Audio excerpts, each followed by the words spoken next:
Hello everybody, it is Joushy Boy here, and today we're going to be doing a Red Dead Redemption 2 character tier list. Here with all the characters from the Van der Linde gang, I do believe anyway, hopefully I didn't make this. So we're just going to be going through and seeing who is perfection, who is amazing, good, meh, and terrible. So without any further ado, let's get straight into it.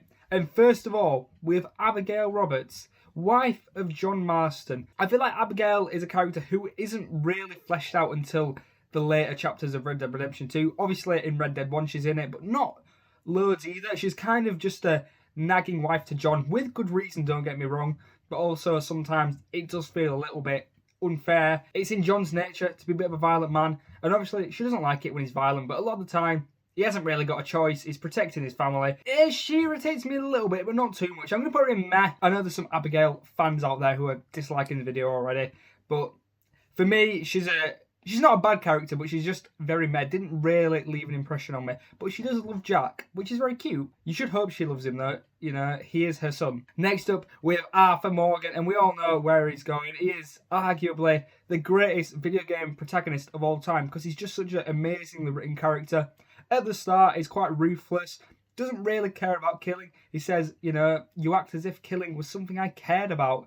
He doesn't really care. And then, as it goes on, you kind of feel like even before his diagnosis, he becomes a little bit more self-aware. I think the storylines with Mary helps a little bit when he's, you know, meeting back up with her. And then obviously when he does get his diagnosis, he realises he's a dying man. You know, before his time, he starts to reconsider his choices and starts to make the right choices. Because I feel like Arthur's such a complex character in the way that deep down he's a good person. I know he's a killer, but deep down within there, maybe if he never met Dutch, if Dutch never brought him in, he might have lived a much better life. Who knows? He's an amazing character. I'm not going to spend all my time talking about him, but just what a guy. Have up is Bill Williamson. I feel like he isn't actually one of the biggest characters in Red Dead 2. I think there's a few others who have quite a bit more screen time. He's always kind of there, but he never really gets his time to shine. He's alright, Bill. I think he has some good moments, but he's nothing more than that. I think he's better than Abigail. I'm going to put him in the good section because, you know, he's a funny little guy, but at the same time, he can be quite mean, as we see in the first game especially. Next up, we have Charles Smith. What a character this man is. I really like him. And you know what? He's going in the perfection tier. He's so nice, isn't it? He's so lovely. And obviously, don't get me wrong, I'm going to be saying these people are nice. They're all killers. They are all bad people by nature, alright. But Charles is probably the best of a bad bunch. He's very thoughtful. He's very sweet. You know, he tries to do the right thing. He always wants to do the right thing. He's just genuinely such a likeable character, isn't he? Even in the epilogue of the second game, he's just, you know, spending his time with John, helping him build his house. I actually love Charles. I love Charles. Next up, the leader of the Van der Linde gang, Dutch Van der Linde. And this is so tricky because I think Dutch, Arthur aside, is the best written character in the game. He's amazing and he's just fall from grace because he's always been, you know, the same guy, but he has this aura about him. The silver tongue, as they call it, where he can just speak people into doing what he wants to follow his crazy gang. And eventually, it all comes undone. And you see in the first game, he's gone crazy. He's lost the plot. And, you know, John thinks he was always a crazy man. And Dutch, he was always a crazy man, wasn't he, really? He was always a madman. He just lost his drip and the truth was revealed. I do have to say, from a, you know, our point of view, you shouldn't like Dutch. Dutch is kind of an antagonist in the end. But at the same time, I love that man. I actually love him. And I don't care what anyone says. He's just so cool in it. The way he runs with his two guns when he's fighting. He doesn't even get into cover a lot of the time. He just swaggers around firing them all. I love his speeches. I love the way his voice cracks whenever he shouts. It's such a cool detail added by Benjamin Byron Davis, the actor for Dutch. Because he says he uses voice cracks to make him seem a bit more deluded, which definitely works, but he just sounds so cool. He made voice cracks cool. Where was he during school? God. But yeah, I could talk about Dutch all day, to be fair. I just love his character. And I know we don't like Dutch, but I like Dutch. Next up, Hosea Matthews. And I think he's just one of the sweetest ones of the gang. He's just like a little grandfather. He's not very well either. I think a lot of people theorised that he was suffering with lung cancer.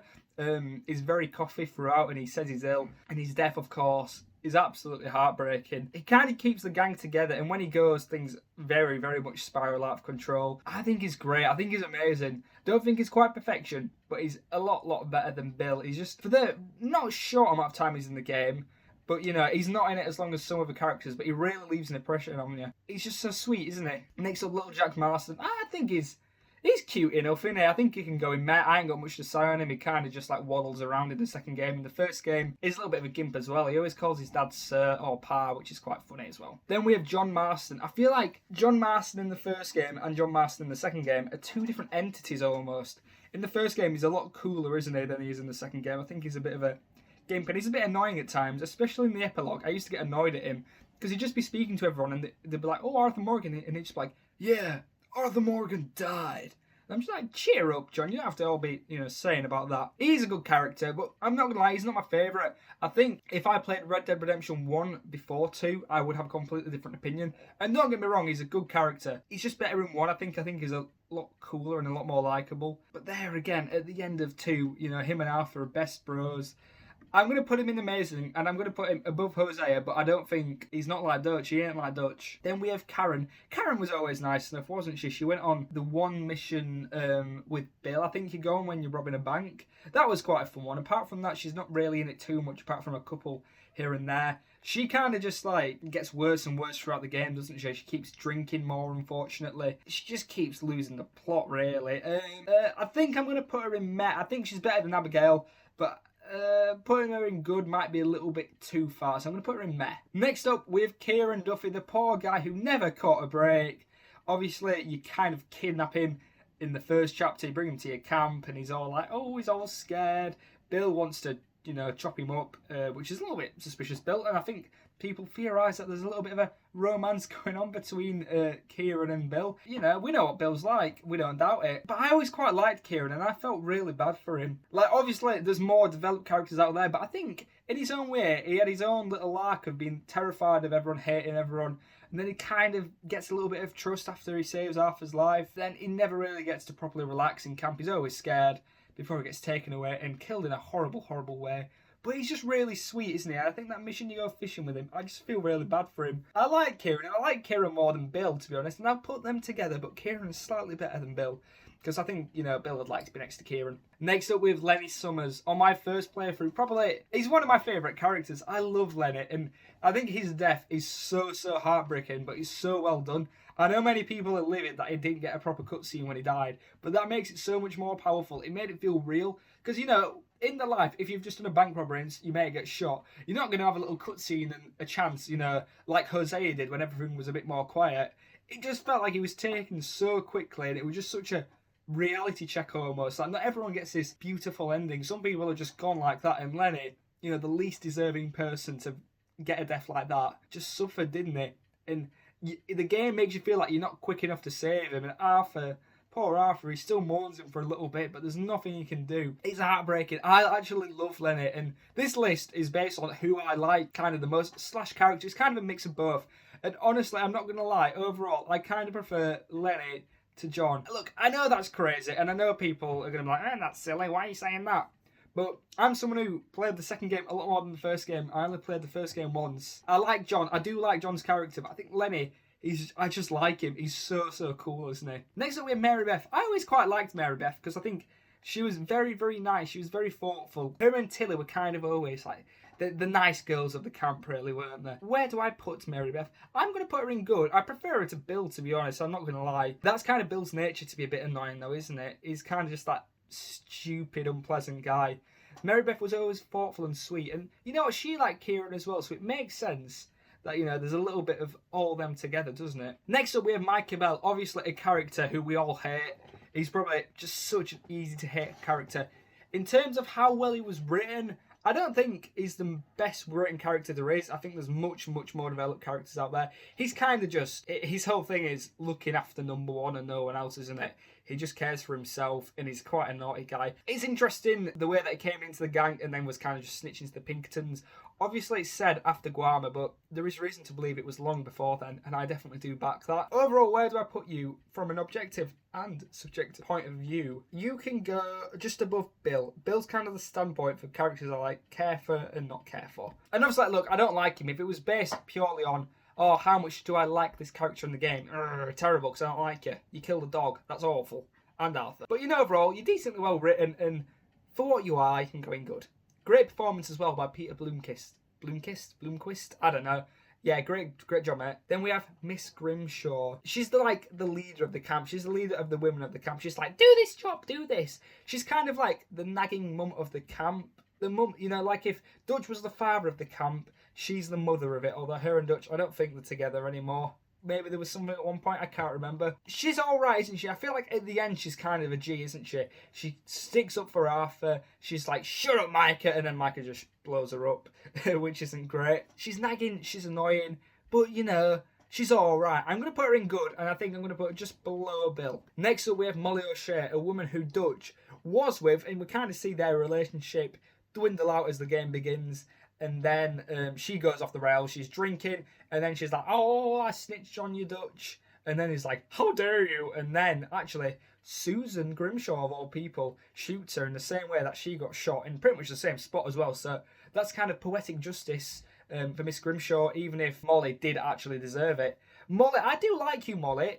Where shall you go? I do feel quite bad for you. Obviously, she did allegedly snitch on the gang. Milton says it's not true, but I reckon there was something in that. I like you better than Karen. I'll put you at the top of the bottom of good, because I feel like she contributes to the story in an interesting way. And I think she's an interesting character. I think these three characters in Met are the ones that I don't find too interesting, that have a lot less depth. It is quite unfair on Abigail, but yeah, I've put it now. Next up, we have Simon Pearson. He's the cook for the camp. He's a really sweet guy, He says he's like a cornered lion or tiger or something like that. I like him, but I think he's the definition of a meh character for me. And that's just his nature. There has to be people in the camp who aren't as interesting as others. He's kind of just the cook. He's needed. He's important for the camp. But at the same time, he's a meh character. I think I prefer Karen to him, and I think I prefer Abigail. So you can keep Jack company. And I think Jack would like him very much. I feel like he's a sweet guy, Pearson. He's just like the very different one. I feel like he doesn't fit in with the rest of the gang. And it's wholesome to see him get a normal job in the epilogue. With Sadie Adler. And this one conflicts me quite a bit. I really like Sadie. I think she's a very cool woman. But at the same time, she's lost her head a little bit. With good reason. Her husband did get murdered. But she's not all too reliable, and I think there is something going on there. She's a bit of a sociopath, isn't she really? She just loves killing people now, which is unfortunate. Sadie Adler, where am I going to put you? You conflict me, like I said. I'm going to put you in good character. Amazing character, sorry. She's a great character. She's a proper G. I'm going to put you... I think I'm going to put you above John, and I know that sounds quite high to say, all the negative things I've just said about her. She's very valid, and her character arc is interesting from kind of being this sad... woman in camp who's not contributed anything. You don't really think of her until the third chapter. And then she does all sorts. Sean Maguire next. Probably my favourite character in terms of funny. I feel like whenever he's on screen, he's just the highlight of the missions. The mission where I think it's pouring forth oil, where he's with you on the oil as you're on the way to go on the train track. He's just yapping, and it's so funny. Everyone's just having a fun. He's that love-hate relationship type of guy where everyone acts like they don't like him, but deep down, he's an absolute sweetie, isn't he? I love Sean, and it's gutting that he had the shortest probably screen time of any character introduced in the second chapter, gone by the third. Sean Maguire, I think you have to go in amazing, and I'm going to put you above Hosea. I'm going to put you there. Hurst Strauss next. Another one that doesn't really fit the vibe of the camp. He's kind of this strange little dirty guy, isn't he? It feels somehow less moral than killing people, what he does, and it's really weird to think about. The rest of them shoot up people, rob innocent people, that's fine, but the way he does it just feels so awful. And the missions where you're Arthur and you're retrieving the debts just feels so horrible when you're stealing that guy's wedding ring and stuff. He's just like a dirty little weasel, isn't he? I think he's an interesting character, and in the epilogue he gets a little bit of development even though he's dead. Because they said they beat him to death trying to get answers, and they never said anything. So that's an interesting thing. But overall, I think he's quite a meh character. Strauss, I'm going to put you can go just below Abigail, keeping Pearson company. Then we have Reverend Swanson, the rare character who actually has a positive development as the story progresses. He actually finally sorts out his alcoholic antics and gets to be a decent person. At the end, he leaves the camp with good reason, obviously. You can't blame him. Everything's falling apart. I like Swanson, but not that much. I think he's probably another meh character, but I do enjoy his transition to being a better person. I think he will fit at the top of meh. And it feels quite harsh. I'm putting a lot of characters in meh. I have to say I like every character in this game quite a lot, so I'm trying to be quite careful because I could put them all in amazing easy, but that is a boring video, so it's difficult to separate them into tiers, but I'm doing the best I can. Next up we have Tilly Jackson, and she divides my opinion a little bit. I'm not too sure what to think on her. I like her, she's very sweet like Mary Beth, but at the same time, I don't know what to say actually. I quite like her, yeah, but there isn't too much to say on her. I feel like I'm missing a little bit of development. I think the only time I can think of her being like the main character of a mission is the one where she gets kidnapped, and that's quite an interesting one because it's like her old gang and the new gang kind of combining. The Foreman Boys, I think they're called. I think she's does enough to being good rather than meh. Does she? I'm going to put her there in meh, actually, along with Karen. And I know that's quite bizarre as I put Mary Beth quite a lot higher than her. It's just how I think of them as characters. Then we have Josiah Trelawney. I love this guy. I absolutely love this guy when I was younger playing this game. He's just so funny and whimsical and wonderful, isn't he? He just makes you laugh. He's a family man as well. He obviously dips in and out of the gang. He's got a family to look after, and that is eventually why he leaves the gang, just because, you know, he's got important things to deal with. I really like this guy. He's always just a legend when he comes on, isn't he? I'm going to put him at the top of good, I think. Then we have Uncle, dear old Uncle. A character who doesn't really get his full sense of the epilogue, I would say, and then he stars the show with John, because some of the scenes with him and John are so funny, because he's absolutely ripping John apart with his horrible comments. It's so funny. Where do I put you, Uncle? You are a legend. And his death's so sad in the first game. That's Uncle. And I'll just love how everyone calls him Uncle for no reason. I think you just get into amazing Uncle. You're an iconic character, and I think the game wouldn't be the same without you. And finally, Javier Escuela. He's really mean in this game. He's got like a fan base, but I don't think he does much that's very likeable. I think he's very cool, very sleek. He kind of reminds me of Puss in Boots if he was human. That's literally his character. But he's quite an awful man. I feel like him and Arthur don't have too many bonding moments throughout the game. There's little bits and bobs, obviously, but I feel like him and Bill are kind of two of the same. They're both set up to eventually betray Arthur, kind of, and become baddies in the first game, sorry. Very confusing the way they're ordered. Javier, where do you go? I'm going to put you just below Bill. I like Javier, but I think his character annoys me at the same time. It's a tricky one, isn't it? And there we are. That was a bit harder than I thought, to be honest, because I feel like a lot of them conflict me. I think a lot of the good and meh for the most part could be kind of interchanged. And I think meh is a very strong word for these characters. I still enjoy all these characters. If I was to make one change, I'd probably just bob Jack in terrible. No, Jack's funny actually, isn't he? Because you can antagonise him, he gets proper stroppy. I think Jack's kind of there to let off some steam after a bad day. But I think I agree with my top three. Perfection, they are the best characters in the game for me. Dutch with his aura, Charles with his sweetness, and Arthur with his redemption arc. Amazing, yeah, I pretty much agree with all them as well. Good, I think all these characters are good. Maybe pushing it a little bit with these two, but I just think the characters feel like they have a little bit more depth than the rest of these. I know Tilly Jackson could be a little bit low as well, but I've put them there now, so I'm going to stick with my decision. Let me know if you disagree. If you agree, I'll be very surprised. That rarely happens when I do these videos. But thank you all so much for watching, and I'll see you in the next one. Goodbye.